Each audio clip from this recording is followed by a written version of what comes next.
I thought I would record this video just because it's a good example. That's a contrail.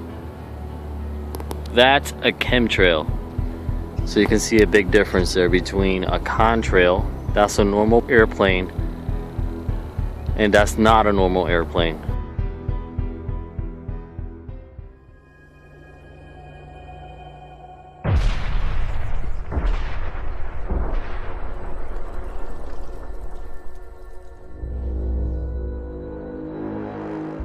Silvery white color, especially in the mornings or the afternoons. If you look to the east or to the west and you block the sun with something, you can see the air is very silvery white. This is indicative of an atmosphere saturated with particulates. And the American public appears to be one of the victims in this equation. And it appears that there are other internal objectives against the American people to control food supplies, control water supplies, control water rights, so forth. The atmosphere has become a battlefield, a very covert battlefield with all life on Earth at stake. Mechanics, airline executives, and doctors talk about Project Cloverleaf. Many ask, are there just military tankers in these programs, or is there commercial aircraft? In fact, with GPS tracking, commercial aircraft have been identified from the ground, leaving particulate trails, and Project Cloverleaf appears to be the outline for this. It makes sense. It's a way of artificially stimulating the economy, keeping non-profitable airlines in the air and flying. 1 in 3 seniors in the U.S. dies with Alzheimer's and or dementia. Doesn't mean dies from it, but dies with it. There's no question that all of us have had our neurological system affected. We're all breathing this stuff. It's inside all our systems. So these are staggering statistics. 1 in 3 with Alzheimer's and or dementia. Autism has increased 10,000% since 1975. 1 in 50 children now has autism, also related to aluminum.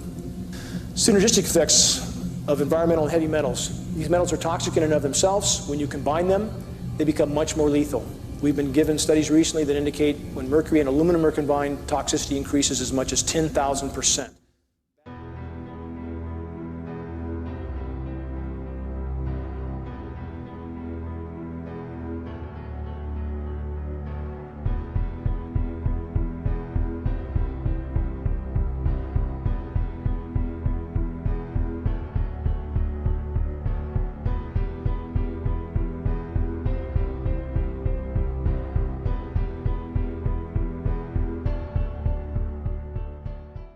These previous guys, I've watched exactly what they do, and yes, they are correct. I've seen exactly the same stuff, so ditto marks on those. You want some figures? Okay, latest water test, tested the rain. 13,100 micrograms per liter of aluminum in the rain in 2013. Normally, it should be 0.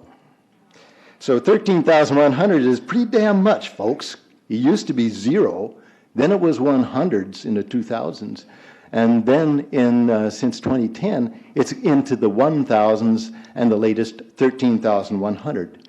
In the snow on Mount Shasta, pristine Mount Shasta, 61,000 micrograms per liter, 4 times the amount that is found in the soil up there. Where in the hell is this stuff coming from if it's not coming from the soil? I thought I would record this video just because it's a good example. That's a contrail. That's a chemtrail.